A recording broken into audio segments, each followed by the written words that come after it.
5 ತಿಂಗಳಿಂದ ಗೃಹಲಕ್ಷ್ಮಿ ಹಣ ಹಾಕಿಲ್ಲ ರಾಜ್ಯ ಸರ್ಕಾರ. ಕಾಂಗ್ರೆಸ್ ಅಧಿಕಾರಕ್ಕೆ ಬಂದ ನಂತರ ರೈತರ ಆತ್ಮಹತ್ಯೆ ಪ್ರಕರಣಗಳ ಹೆಚ್ಚಾಗಿದೆ.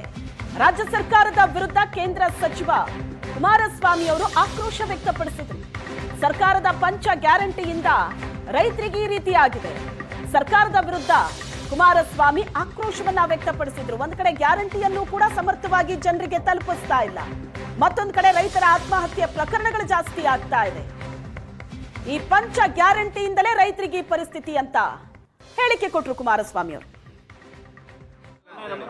ಎಲ್ಲ ನಾನು ಗೃಹಲಕ್ಷ್ಮಿ ಕಾರ್ಯಕ್ರಮ ಹಣ ಕೊಡ್ತಿದ್ದಾರೋ ಬಿಡ್ತಿದ್ದಾರೋ ಅದಕ್ಕಿಂತ ಹೆಚ್ಚಾಗಿ ಬ್ರದರ್, ಇವತ್ತು ಕಳೆದ 2 ವರ್ಷ ಈ ಸರ್ಕಾರ ಬಂದ ನಂತರ ರಾಜ್ಯದಲ್ಲಿ 2800 ರೈತ ಕುಟುಂಬಗಳ ಆತ್ಮಹತ್ಯೆಯಾಗಿದೆ.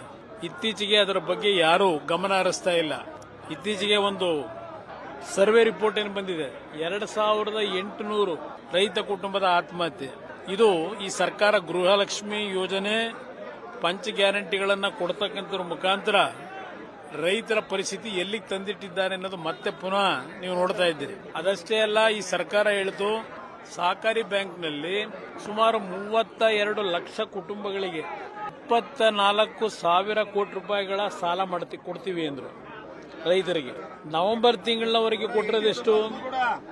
12,000 ಕೋಟಿ ಕೊಟ್ಟಿದ್ದಾರೆ. ಅಂದ್ರೆ ಈ ಬುಕ್ಸ್ ಆಫ್ ಅಕೌಂಟ್ ಬದಲಾವಣೆ ಇದೆಯಲ್ಲ, ಸಾಲ ಏನು ಕೊಟ್ಟಿಲ್ಲ ಹೊಸದಾಗಿ, ಆ ಬುಕ್ಸ್ ಆಫ್ ಅಕೌಂಟ್ ನಲ್ಲಿ ಇರ್ತಕ್ಕಂಥದ್ದನ್ನ ಅಲ್ಲಿ ತಿದ್ಕೊಂಡು ಇಟ್ಕೊಂಡು ಕೂತ್ಕೊಂಡಿದ್ದಾರೆ. ಇದರಿಂದ ರೈತರ ಪರಿಸ್ಥಿತಿ ಏನಾಗಬೇಕು? ಇದು ನನ್ನ ಚಿಂತನೆ. ಇವ್ರ ಕಾರ್ಯಕ್ರಮ ಗೃಹಲಕ್ಷ್ಮಿ ದುಡ್ಡು ಕೊಟ್ರೋ ಬಿಟ್ರೋ ಅದೆಲ್ಲ ಮುಖ್ಯ. ಅವರು ಒಟ್ಟಿಗೆ ಕೊಡ್ತಾರೆ. ಒಟ್ಟಿಗೆ ಕೊಟ್ರೆ ಅವ್ರನ್ನ ಜ್ಞಾಪಕದಲ್ಲಿ ಇಟ್ಕೊತಾರಲ್ಲ ಜನ.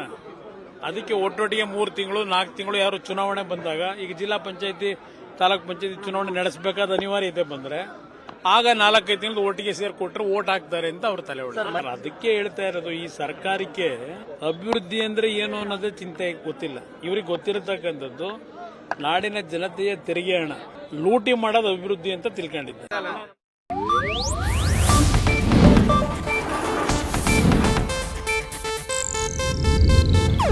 ಇದು ಏಷ್ಯಾನೆಟ್ ನ್ಯೂಸ್ ನೆಟ್ವರ್ಕ್ ಪ್ರಸ್ತುತಿ.